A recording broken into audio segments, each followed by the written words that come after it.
kasus yang menimpa PT Indo Beras Unggul, salah satu anak usaha 3 pilar. Saham AISA berpotensi delisting. Sebelumnya, kubu direksi menyatakan siap bertarung lebih lanjut jika kubu komisaris tetap menggelar RUPS. Hai Sobat Ekonomi, kalian tahu skandal yang pernah heboh pada tahun 2018 menimpa PT 3 Pilar Sejahtera Food Tbk yang diduga memanipulasi laporan keuangan tahun 2017-nya. Akibat dari skandal ini, 2 direksi diberhentikan dan mendapatkan hukuman penjara. Selain itu, auditor yang mengaudit laporan keuangan mendapatkan pembekuan izin profesi, bahkan KAP yang menaunginya juga mendapatkan peringatan dari OJK. Sebelum kita mulai ke skandalnya, yuk kita kenali dulu perusahaannya. PT 3 Pilar Sejahtera Food Tbk merupakan salah satu perusahaan FMCG yang telah beroperasi lebih dari 4 dekade untuk memproduksi makanan ringan, makanan manis, dan makanan dasar sejak tahun 1994. Kode emiten dari perusahaan ini adalah AISA.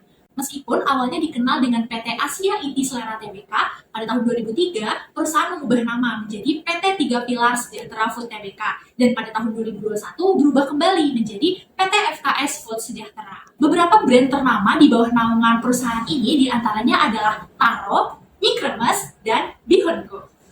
Selanjutnya, yuk kita masuk ke kronologinya. Pada tanggal 20 Juli 2017 terdapat skandal 2 anak perusahaan PT 3 Pilar Sejahtera Food Tbk, yaitu PT Indo Beras Unggul dan PT Jatisari Rezeki, melakukan praktik kecurangan penjualan beras, yaitu dengan mengepul beras petani bersubsidi untuk diproses dan dikemas ulang menjadi beras premium.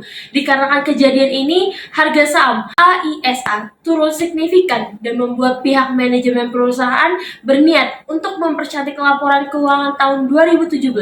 Pada Desember 2018, manajemen baru perusahaan menunjuk EY untuk melakukan pengecekan kembali pada laporan keuangan tahun 2017 yang telah diaudit oleh KPAAJ. Setelah itu, ditemukan adanya penggelembungan dana sebesar 4 triliun pada beberapa akun tahun buku 2017. Adapun terdapat aliran dana sebesar 1,78 triliun dengan berbagai skema dari grup AISA. Berbeda dengan temuan-temuan yang ditemukan oleh KPAAJ, KPAAJ melampirkan bahwa laporan keuangan tahun 2017 telah disajikan secara wajar tanpa pengecualian. Namun, pada saat dilakukannya restatement pada tiap pos-pos laporan keuangan, ditemukan bahwa terdapat overstatement pada pos piutang sebesar 217%, aset tetap 109%, dan persediaan 748%. Selama tahun 2017, aset dan ekuitas dari PT 3 Pilar Sejahtera Food Tbk mengalami penurunan, sedangkan liabilitasnya membengkak.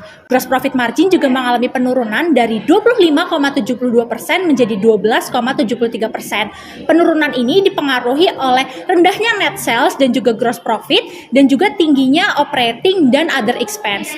Nah, hal ini menunjukkan bahwa perusahaan mengalami penurunan efisiensi dalam pengelolaan biaya produksi. Dari skandal tersebut dapat dipastikan bahwa PT 3 Pilar Sejahtera Food Tbk telah melakukan pelanggaran atas kode etik sebagai akuntan, di mana kode etik yang dilanggar adalah yang pertama, integritas. Laporan keuangan harusnya dilaporkan secara sejujur-jujurnya mengenai kinerja keuangannya. Yang kedua, objektivitas, di mana laporan keuangan harus bebas dari pengaruh siapapun. Tapi dalam kasus ini, laporan keuangan telah dimanipulasi oleh pihak-pihak tertentu yang menyebabkan kerugian bagi pengguna laporan keuangan lainnya.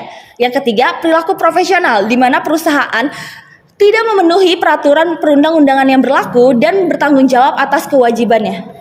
Dalam skandal PT 3 Pilar Sejahtera Food Tbk, terdapat fraudulent financial statement berupa overstatement dan manipulasi laporan keuangan. Selanjutnya, terdapat konflik of interest antara manajemen lama dengan shareholder yang menyebabkan terjadi penggelapan dana sebesar 1,78 triliun terhadap pihak terafiliasi yang tidak dapat diidentifikasi. Selain itu, perusahaan juga melakukan pembukuan ganda yang menyebabkan munculnya dugaan kolusi antara pihak-pihak terkait. Nah, skandal ini memiliki dampak yang sangat serius bagi beberapa pihak terkait. Pertama, terjadi penurunan nilai harga saham menyebabkan kerugian finansial bagi pemegang saham. Kedua, keraguan muncul dari investor dan juga kreditur terhadap kredibilitas dan juga citra perusahaan menjadi tercoreng.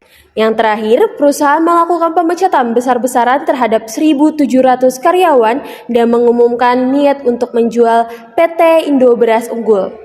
Akhir dari skandal ini, PT 3 Pilar Sejahtera Food Tbk melakukan peninjauan ulang laporan keuangan tahun 2017 dan melibatkan auditor eksternal, serta melakukan perubahan manajemen dengan memberhentikan jajaran direksi.